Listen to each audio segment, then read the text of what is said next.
Hello snowboarders of the internet, I'm your host Avran LeFeber, and in this video we're going to be reviewing the new K2 program. That's right, it's a new binding for 2023-2024. I rode this binding at Arapahoe Basin on a day that was slightly overcast with the sun poking through. You had cold temps, couple inches, a light dust on top, a crust chopped chunder, perfect corduroy.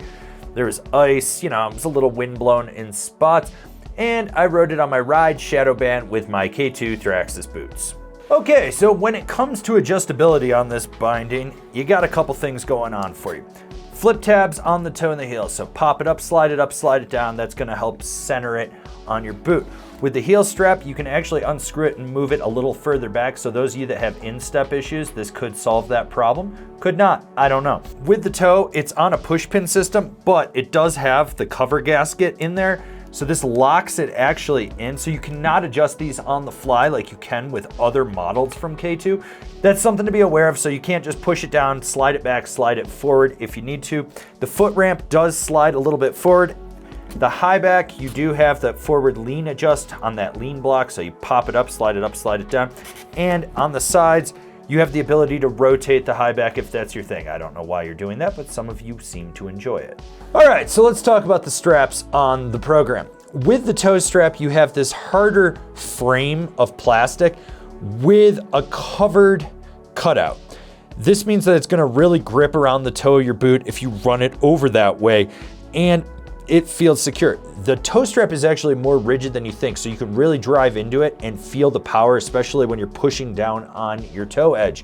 With the heel strap, it is a molded strap, meaning there is no excess padding. That padding is gonna come all from your boot. What this is actually gonna do though is allow it to contour easier over the instep and lock you in. Now through the middle, you have this little ribbed exoskeleton, if you will.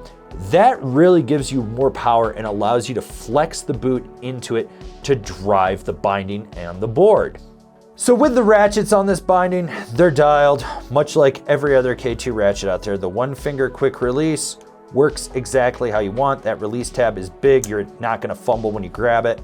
They do climb well, they stay locked in, they're secure, they're ratchets, they work.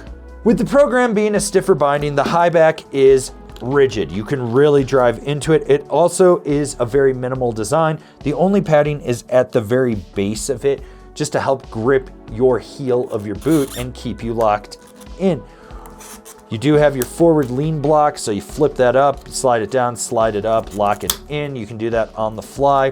But like I said, it's a rigid Highback, so when you drive into it, it's really secure. This allows for more ample power distribution.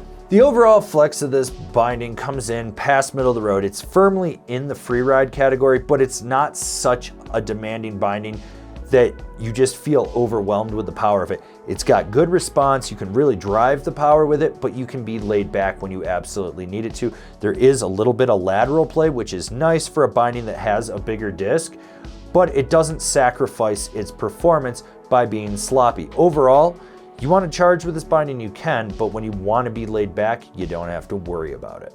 What I like about the ride of this binding is that it's smooth and responsive. That means that it's got ample dampening to it, but it doesn't kill the ride. It doesn't make you feel like you've got a lifeless turd under your foot, and it gives you power when you absolutely need it. That's key with a binding like this. You need that power, it's there, but you're not being demanded to always bring that power and drive yourself further than you want with it. Who's this binding for? The all-mountain free ride guy that wants something that's damp, smooth, responsive, and has power when you absolutely need it. I absolutely dug this binding. It's smooth and responsive, it's got power when you need it, the straps lock you in, it holds you down. It's not one of those bindings that has a ton of weird moving parts or stuff that can go wrong with it. It just works with the way it's designed. Overall, really enjoyed it. Will say this, not the stiffest free ride binding out there, but it does get the job done.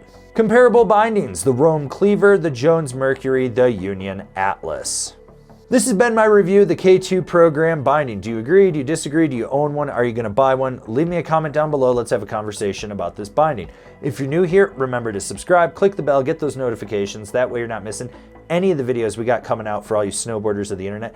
And if you really like what we're doing over here and you want to support us further, swing on over to Angry Snowboarder VIP and become a member. Sure, I could tell you more here, but I got a video over there that explains it so much better. As always, I've been your host, Avran LeFeber, and I'll see you in another video.